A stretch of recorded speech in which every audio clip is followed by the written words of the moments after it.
Hey ladies and gentlemen, Steven here from Redolessence and welcome back to another video. Thank you so much for joining me today. I really do appreciate your time and your viewership. It means a lot. So here we actually have a Christian Dior fragrance that came out in 2014.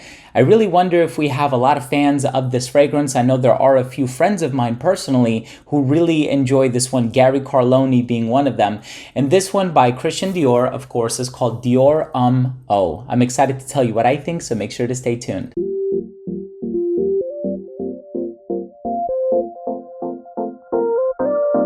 Now, before I begin this video and I tell you what I think of Dior Homme Eau by Christian Dior, a 2014 release, and this is in fact the vintage bottle. I actually checked the date of manufacture and it came back to May of 2014 on checkcosmetic.net. I do want to mention that if you are a fan of fragrance related content, if you like fragrance reviews here on YouTube, but also top 10 videos, giveaways, unboxings, special guests, and more, please do consider supporting this channel by subscribing to it. All you have to do is click on that red button in the corner. And of course, while you're at it, please be sure to enable notifications by clicking on the bell.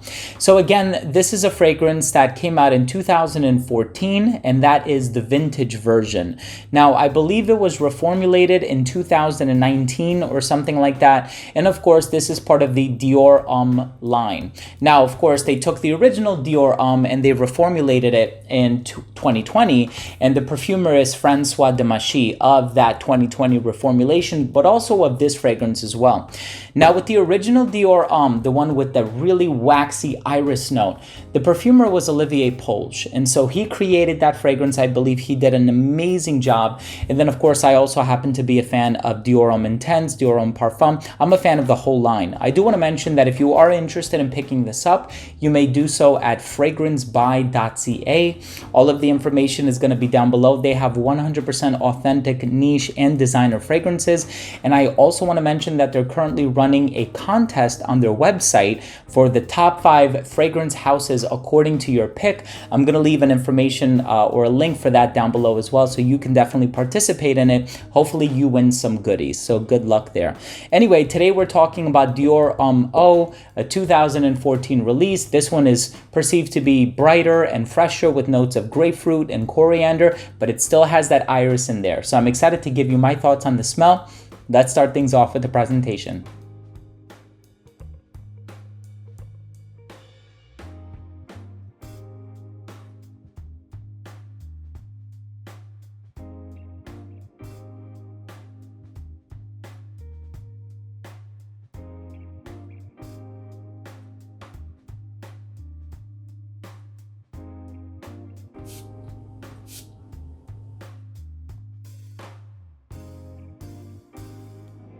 So in the opening of this fragrance, you know it's a flanker for Dior Homme. Now, if you're familiar with the original, which preceded this one by a year or two, if I'm not mistaken, you know that the original had like this really waxy, buttery, creamy, some people say metrosexual iris note in it.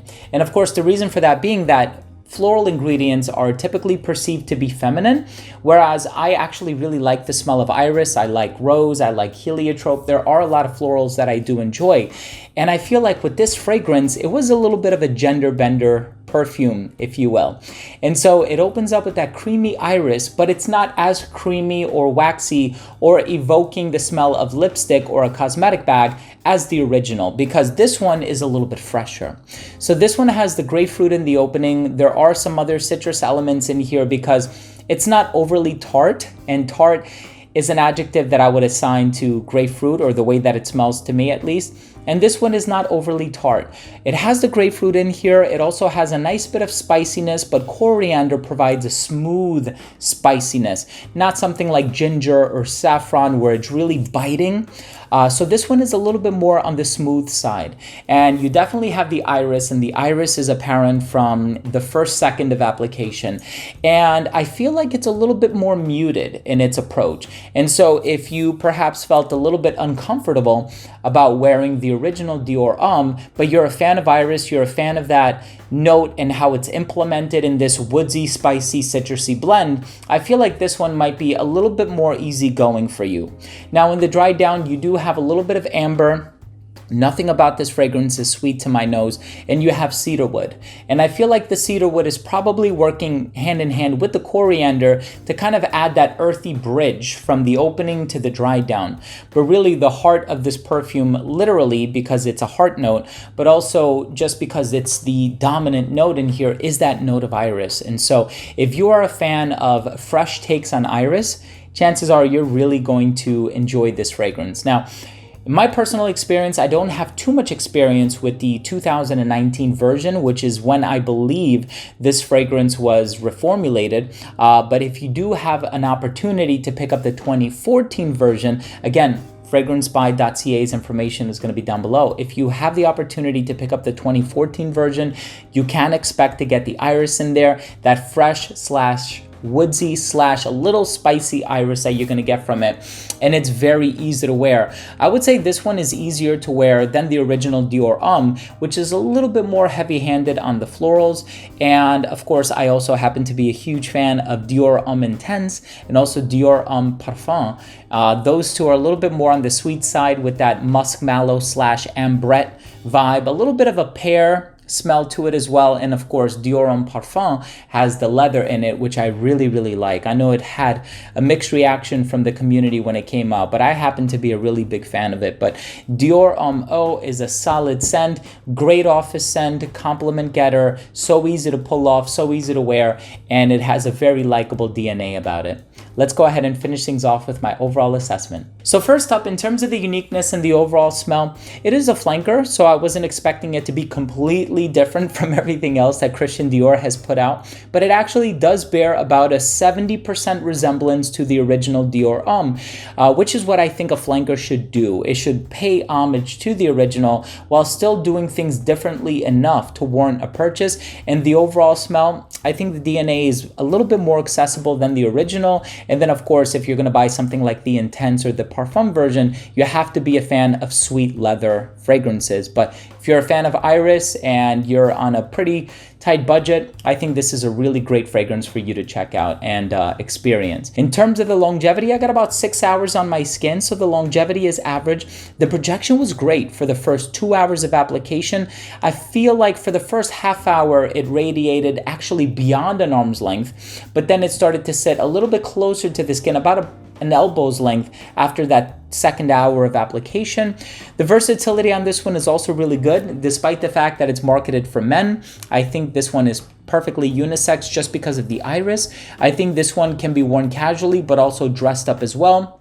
Myself personally, my own preferences and tastes, I would be more inclined to wear something like Dior Homme Parfum or Dior Homme Intense for a formal occasion if I'm wearing a suit and tie. But I think this one can be worn formally as well. I think this one is perfect for this time of the year. So we are officially and formally into the spring season, and I think this one is perfect for the springtime just because it's a floral fragrance, and whenever I think of spring, I think of flowers in bloom, and there goes that connection. And I think this one would work really well for somebody who's a little bit younger just because of the freshness, but I think somebody who's a little bit older can also appreciate the artistic value of the fragrance on account of the use of iris. And then the presentation on this one is pretty cool as well. I like how it kind of has like a bluish tint to it, not as bright as Dior Homme Cologne, which is a little bit more on like that citrus bergamot neroli thing, but this one is definitely a bright fragrance for sure. So my final verdict on Dior Homme Eau by Christian Dior is, if you are a fan of the note of iris, perhaps you've smelled some other iris-based fragrances out there. I know Masque Milano has one called La Tessa, which is like a holy grail. There's also a fragrance by Histoire de Parfum called Tuberose 1 Capricious. I own that one too, and it's an amazing iris fragrance. And then there's also Iris Nazarene, if I'm not mistaken, by Edes de Venustas. Those are holy grail iris fragrances. This one is a designer counterpart that is done in a fresh way that can be found for a very affordable price tag. So there you have it, ladies and gentlemen. Thank you so much for joining me today. I really hope you took something of value from this video. If you did, please show your support by subscribing to this channel. All you have to do is click on that red button in the corner. Of course, while you're at it, make sure to enable notifications by clicking on the bell. And once again, make sure to check out fragrancebuy.ca. They have a lot of really fantastic designer and niche fragrances at really, really good prices. Their information is going to be down below as well. Thanks again for watching. Love you all. We'll see you soon. Bye.